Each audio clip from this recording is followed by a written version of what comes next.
तो आज हम गणित कक्षा 10वीं के गणित का अध्याय 2 पढ़ेंगे जिसका नाम है बहुपद। ठीक है, तो पहले हम लिख लेते हैं बहुपद। तो बहुपद जो है पहले हम ये समझेंगे अध्याय 2 में कि जो बहुपद अध्याय दिया है बहुपद होता क्या है। ठीक है, तो बहुपद से पहले हम समझेंगे कि बहुपद बना कैसे है। तो बहुपद में हम समझेंगे पद से, जैसे बहुपद जो होगा पहले पद से मिलकर बना हुआ है। अब पद क्या होता है, जैसे 2x 3y 4x इत्यादि। ये सारे 2x है 3y है 4x है, ये सारे क्या है पद है। ठीक है, ये एक पद, ये भी अकेला पद है, ये भी अकेला पद है। जब ये पद आपस में मिल जाते हैं, एक से अधिक पद हो जाता है, तो फिर हम इसको बहुपद बोलते हैं। जैसे 2x + 1 ये बहुपद हो गया, 3y + x ये भी आपका बहुपद हो जाएगा। मतलब एक से अधिक पद हो जाएंगे तो हम उसको क्या बोल देंगे कि ये क्या है, बहुपद है। ठीक है, तो बहुपद में क्या होना चाहिए, एक से अधिक पद होना चाहिए। ठीक है, अब बहुपद क्या होते हैं, अलग अलग प्रकार के होते हैं। जैसे बहुपद यहाँ पर बहुपद देखें तो बहुपद को अलग अलग नाम से बोलते हैं, जैसे एक पद, द्विपद और त्रिपद। अब एक पद क्या होगा, तो 2x अकेला पद है, इसको अपन एक पद बोलेंगे।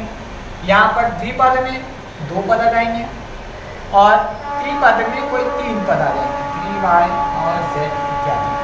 ठीक है, तो अगर त्रिपद मान लीजिए कि ये त्रिपद है, अगर 3 पद से ज्यादा आ रहे हैं तो फिर इसको क्या बोलेंगे, तो उसको हम बहुपद बोल देंगे, या फिर हम इसको भी बहुपद बोल सकते हैं। मतलब एक से अधिक पदों को हम बहुपद भी बोल सकते हैं, या अलग अलग नामों से द्विपद त्रिपद है, इस प्रकार भी हम इसको बोल सकते हैं। ठीक है, तो पद में क्या होंगे, जो बहुपद होगा वो पदों से मिलकर बना होगा। ठीक है, पद क्या होंगे, एक से अधिक पद होंगे तो उनको बहुपद बोलेंगे। अब यहाँ पर अपन इसको बोल दिया कि एक पद द्विपद त्रिपद। अब भी हमारा जो अध्याय है बहुपद जो है वो बहुपद में हम द्विघात बहुपद, केवल यही वाला द्विघात बहुपद को ही हल करेंगे। इसके अलावा बहुत सारे बहुपद होते हैं, रेखिक बहुपद भी होते हैं, द्विघात भी होते हैं, त्रिघात भी होते हैं, चतुर्घात भी होते हैं, बहुत सारे होते हैं, किंतु हम केवल द्विघात बहुपद के बारे में पढ़ेंगे। तो हम इसके बाद में बहुपद तो हमने समझ लिया, बहुपद के बाद में हम ये भी समझे कि द्विघात बहुपद क्या होते हैं। तो द्विघात बहुपद भी होते हैं जिनकी घात क्या हो, 2 हो। जैसे यहाँ घात 2 लगा दी, यहाँ तक घात 2 लगा दी। जिस बहुपद की अधिकतम घात 2 हो, अधिकतम घात का बोल रहा हूं, ऐसा नहीं है कि घात 2 लगी हुई है तो आपने बोल दिया कि ये द्विघात बहुपद है। भाई जिसकी घात अधिकतम घात कितनी हो, 2, तो वे क्या कहलाएंगे, आपके द्विघात बहुपद। जैसे मैंने यहाँ लिख दिया 2x² + 3x + 1, तो यहाँ क्या बोल दिया अपन ने कि भैया घात 2 है और घात 2 वाले को हम क्या बोलेंगे कि ये द्विघात बहुपद है। ठीक है, अब घात 2 वाले को तो द्विघात बोलते हैं,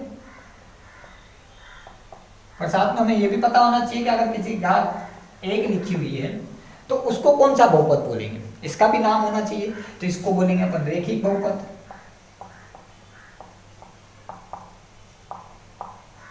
जिसकी घात क्या हो, केवल 1 हो। जिसकी घात केवल 1 होगी, अधिकतम घात कितनी होगी, 1 होगी, उसको अपन क्या बोलेंगे, रेखिक बहुपद। और जिसकी घात 2 होगी उसको क्या बोलेंगे, द्विघात बहुपद। अब एक और उदाहरण ले लेते हैं अपन त्रिघात वाला का।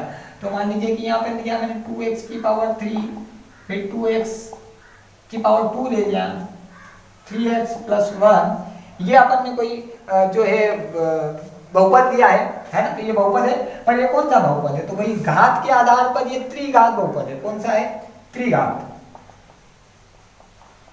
बहुपद। इसमें आप देखेंगे कि यहाँ पर जो घात 2 दे रखी है, पर घात 2 दे रखी है तो इसका मतलब ये द्विघात बहुपद नहीं होगा, है ना, क्योंकि घात 2 से बड़ी घात कौन है, 3 है। जो घात सबसे बड़ी होती है उसको अपन त्रिघात बोलते हैं, मतलब जो सबसे बड़ी घात होती है उसी को अपन क्या करते हैं, लेते हैं, और उसी के आधार पर इसको नाम दिया अपन ने त्रिघात बहुपद, है ना। ठीक है, अगर मान लो कि समीकरण की आपसे पूछ लिया जाए कि समीकरण की घात कितनी है, तो इस समीकरण की घात कितनी है, तो आपको क्या करना है, जो सबसे बड़ी वाली घात है उसको देखना है। पिछली कक्षाओं में आपने सीखा होगा कि समीकरण की घात कैसे याद करते हैं। समीकरण की घात याद करने के लिए आपको क्या करना है कि जो घात है सबसे बड़ी है, जो घात, जो पावर जो सबसे बड़ी है वही समीकरण की घात होगी। तो अगर इस समीकरण की घात आपसे कोई पूछे तो इस समीकरण की घात कितनी, 1 है, और इसलिए इसको रैखिक बहुपद बोला है। इस समीकरण की घात कितनी है, 2 है, इसलिए इसको अपन ने द्विघात बहुपद बोला है।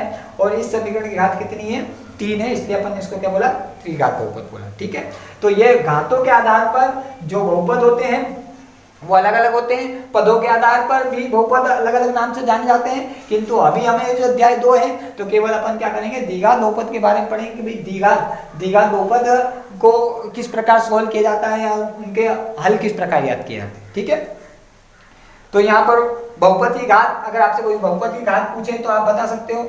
ठीक है, ये बहुपद कौन सा है, घात के आधार पर इसका नाम क्या है, तो ये भी बता सकते हैं कि घात के आधार पर ये द्विघात है, ये त्रिघात है और ये रैखिक पर। ठीक है, इसके अलावा अब हमने ये तो सीख लिया कि ये बहुपद है, ये बहुपद है, ये बहुपद है, और ये भी मतलब एक पद है, इसको एक पद बोलेंगे।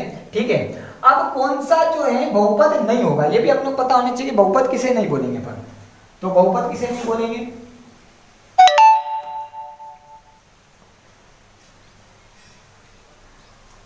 यदि आपसे इस प्रकार की कोई समीकरण दे दी जाए कि जैसे यहां लिख दिया मैंने कि 2√x + 1 और पूछ ले कि ये बहुपद है कि नहीं है, तो बहुपदों के बारे में हमने पढ़ लिया कि बहुपद किसे कहते हैं। तो आप बहुपद किसे नहीं कहते वो भी अपन को देखना चाहिए कि जो बहुपद होते हैं, अगर कोई संख्या, ऐसा नहीं कि एक से अधिक पद लिखे हुए तो उनको बहुपद बोल देंगे, कुछ कंडीशन होती है जिसमें बहुपद नहीं बोला जा सकता। जैसे यहाँ पर अगर मैं लिख दूं कि 2√x + 1, ठीक है, तो यहाँ भी क्या है, जो आपका चर पद है सॉरी, जो चर पद है उस पर आपका अगर रूट लगा हुआ है तो उसको भी अपन क्या बोलेंगे कि ये जो है बहुपद नहीं होगा। ठीक है, तो चर की बात है, ये तो अपन चर और अचर के बारे में पढ़ लें कि चर और अचर होते क्या आखिर।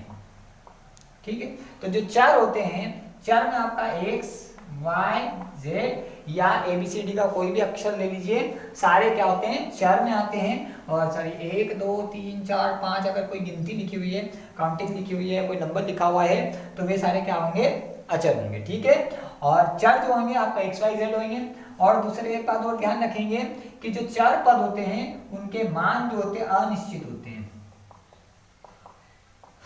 और ये होते हैं निश्चित। इसका मान बार बार नहीं बदलेगा, इसका मान बार बार बदल सकता है। यदि मैं x + 1 लिखूं तो x की जगह 1 भी आ सकता है, 2 भी आ सकता है, वो डिपेंड करेगा कि समीकरण के बराबर में 0 लिखा है, 5 लिखा है, 3 लिखा है या जो भी लिखा हुआ है। ठीक है, तो यहाँ पर x का मान कुछ भी हो सकता है। हम समीकरण बनाने के बाद में हम जैसे जैसे वैल्यू को बदलते जाएंगे वैसे वैसे मान इसके अलग आते जाएंगे। ठीक है, तो ये अगर रूट लगा हुआ है तो उसको भी अपन क्या बोलेंगे कि ये जो है बहुपद नहीं होगा। ठीक है, तो चर की बात है, ये तो अपन चर और अचर के बारे में पढ़ लें कि चर और अचर होते क्या आखिर।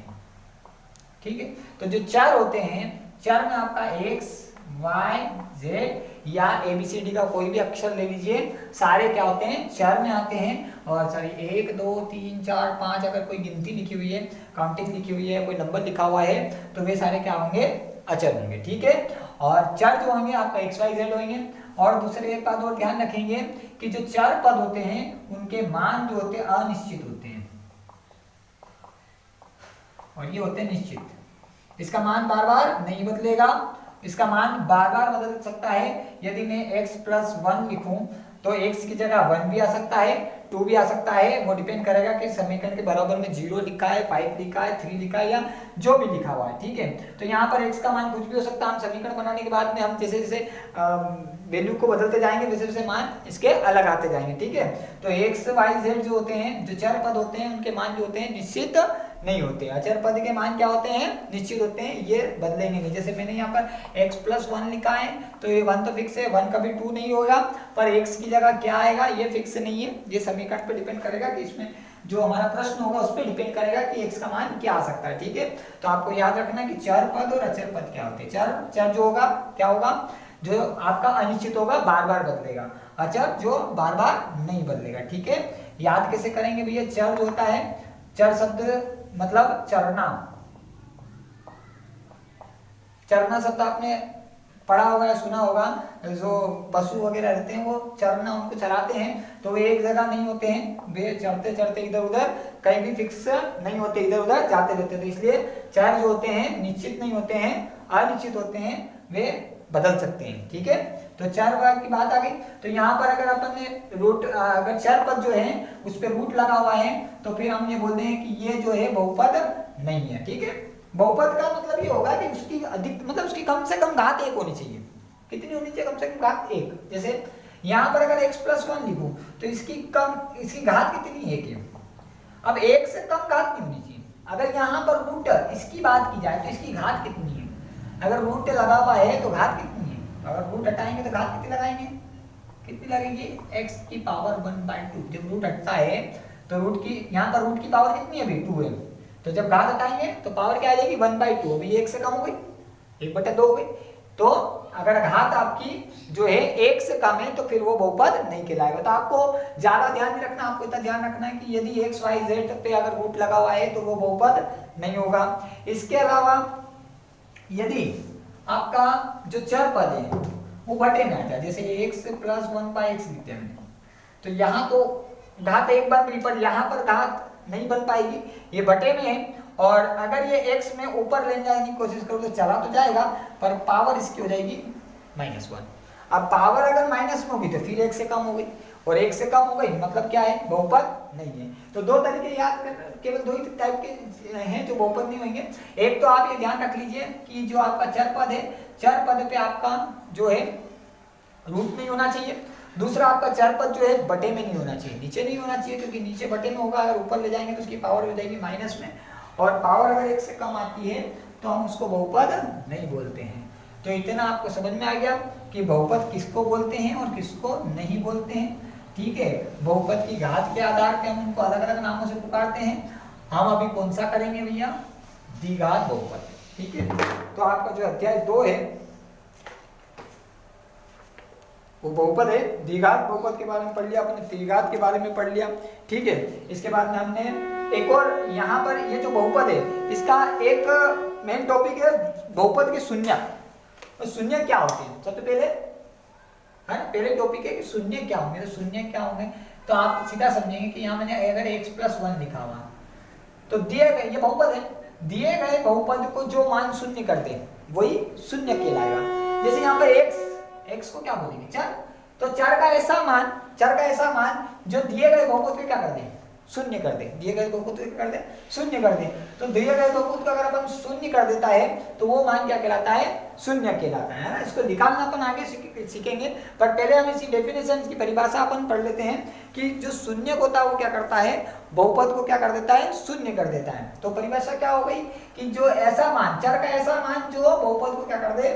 शून्य कर दे, वो क्या कहलाएगा? आपका शून्य कहलाएगा। ठीक है, अब जो अध्याय 2 है उसमें ग्राफी विधि से, जो ग्राफ की विधि होती है, ग्राफ द्वारा हम जब शून्य ज्ञात करते हैं तो उस विधि से अगर याद किया जाए तो शून्य कितने निकलेंगे ये हम पता कर सकते हैं ग्राफ देखकर। और एक और बात कि यदि कोई समीकरण हमको दिए, कोई बहुपद दिया, जैसे मैंने लिखा x+1 और मैं पूछ लूं कि इसके शून्य कितने लिख लेंगे, इसके कितने शून्य लिख लेंगे, तो इसके शून्य कितने लिख लेंगे भैया? तो यहाँ पर x की पावर कितनी? 1 है। अधिकतम घात कितनी? 1 है। अगर घात 1 है तो उसका शून्य कितना आएगा? 1। मतलब एक ही ऐसी संख्या होगी जो इसको शून्य करेगी। अब अगर यहाँ पावर 2 लगा दूं मैं तो घात कितनी बन गई? 2 बन गई। अब घात 2 कर दी तो 2 करने पर ये क्या बन गया? द्विघात बहुपद बन गया। अब अगर ये द्विघात बहुपद बन गया तो अगर इसका शून्य मेरे से पूछा जाए कि इसके शून्य कितने लिख लेंगे, तो इसके शून्य कितने लिख लेंगे? 2। तो एक नंबर में ऐसा प्रश्न पूछा जाता है कि द्विघात बहुपद के अधिकतम शून्य कितने होते हैं? तो द्विघात बहुपद के अधिकतम शून्य 2 होते हैं। रेखिक बहुपद के शून्य कितने होते हैं? तो रेखिक बहुपद के शून्य 1 ही होता है। त्रिघात बहुपद के शून्य कितने होंगे? त्रिघात बहुपद के शून्य कितने हो जाएंगे? 3 हो जाएंगे। ठीक है, तो ऐसे ही हम घातों को देखकर समीकरण जो होता है, बहुपद जो होता है, बहुपद की घातों को देखकर हम ये बता सकते हैं कि इसके शून्य कितने निकलने वाले हैं। जितनी घात होगी उतने ही उसके शून्य होंगे। ठीक है, अब पहले हम ग्राफी विधि से कर लेते हैं, इसके बाद में हमारी जो मेथड है घनखंड विधि है उससे करेंगे। ठीक है, तो ग्राफी विधि से हम किस प्रकार याद करते हैं? तो पहले ग्राफ के लिए ग्राफ बना लेते हैं। ग्राफ इस प्रकार से बनता है। ग्राफ में दो अक्ष होते हैं, एक होता है एक्स अक्ष, एक होता है वाई अक्ष।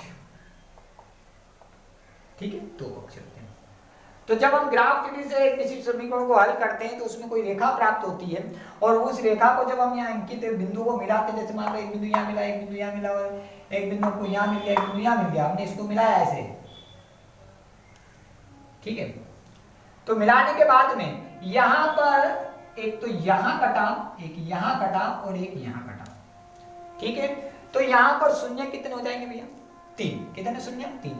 यहाँ पर x वाला जो अक्ष है 3 बार कट रहा है। जितनी बार ये जो लाइन है काटेगी उसको अपन क्या बोलेंगे कि भैया यहाँ के कितने शून्य निकलेंगे? 3। बिना समीकरण को देखे, एक तो समीकरण होता है, जैसे मैंने यहाँ लिख दिया 2x² प्लस 3x प्लस 1, ये लिख दिया, और ये लिख दिया, और इसको इस समीकरण को देख के बोलो, इस बहुपद को देखकर बताइए कि कितने शून्य निकलेंगे। तो घात 2 को देखकर बता दिया आपने, घात कितने शून्य निकलेंगे? 2 निकलेंगे। किंतु यहाँ पर समीकरण नहीं दिए, यहाँ पर केवल ग्राफ दिया है। तो ग्राफ देखकर हम क्या बताएंगे? ग्राफ में देखा 1 2 3, कितने? 3। तो 3 बार क्या हो रहा है आपका ये ग्राफ जो है एक्स अक्ष कट रहा है, इसलिए इसके शून्य कितने हो जाएंगे? 3 शून्य हो जाएंगे। ठीक है, तो जितनी बार कटेगा उतने ही शून्य किसके प्राप्त होंगे। ठीक है, अब इसके अलावा यहाँ पर आपको एक बात को ध्यान रखना, जैसे एक और उदाहरण दे देता हूं मैं आपको। जैसे मान लो एक लाइन ऐसे चली और ऐसे टच करके ऐसे वापस चली गई, तो यहां पर कितने शून्य निकलेंगे? 1 और 2। ये केवल स्पर्श करके गई है तो नीचे नहीं आई है, तो केवल एक ही बार कटी है, तो 1 और 1 कितने हो गए? 2। अगर यही लाइन ऐसे चली जाती है तो फिर 1 2 और 3, कितनी बार? 3 बार। तो 3 बार तो 3 शून्य हो जाएंगे। और अगर ऐसे ऐसे टच करके जाती है तो हम केवल एक ही बार मानेंगे, तो ये क्या हो जाएगा आपका कि इसके शून्य कितने निकल जाएंगे? 2 शून्य निकल जाएंगे। अब यहां पर जब प्रश्न आता है तो वो ऐसे लिखना है 2px, तो यहां px लिखा है, इसलिए हम x अक्ष देखेंगे। क्या देखेंगे? x अक्ष।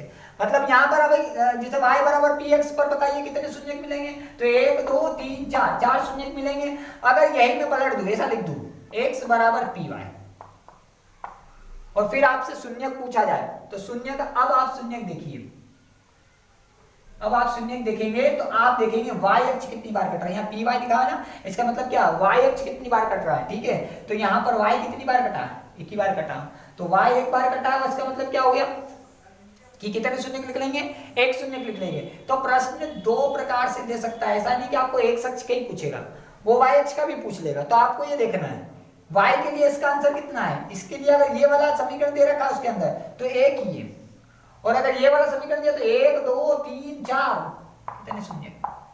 4 शून्य। ठीक है, तो इसका ध्यान रखना है कि ग्राफ देखकर हम जो ग्राफ होता है उस ग्राफ को देखकर बता सकते हैं कि कितने शून्य निकलेंगे। ठीक है, y बराबर px दिया है तो x अक्ष वाला देखेंगे, और जो y वाला दिया, y अक्ष का दिया तो फिर y वाला देखेंगे। ठीक है, तो ये ग्राफ को देखकर आसानी से बता सकते हैं, इसमें कोई दिक्कत वाली बात नहीं है ना। कोई सा मतलब और एक ग्राफ, ये वाला ग्राफ दे रखा, जैसे ये ग्राफ करके ऐसे दे रखा। ठीक है, तो इसमें देखो अगर इसका आंसर देना है अपने को y बराबर px, तो x कितनी बार कटा? 1 बार, और इसका आंसर देना तो ये भी 1 ही बार कटा हुआ, दोनों का आंसर सेम है। ठीक है, तो ये 2 रस्मों जो 1 दे रखी है आपको शून्य ज्ञात करने की, ये आप आसानी से कर लेंगे, इसमें कोई वो नहीं। 1 नंबर का प्रश्न इसमें पूछा जाता है, हर साल आता है, तो आपको इस टाइप से करना है। ठीक है, शून्य की संख्या।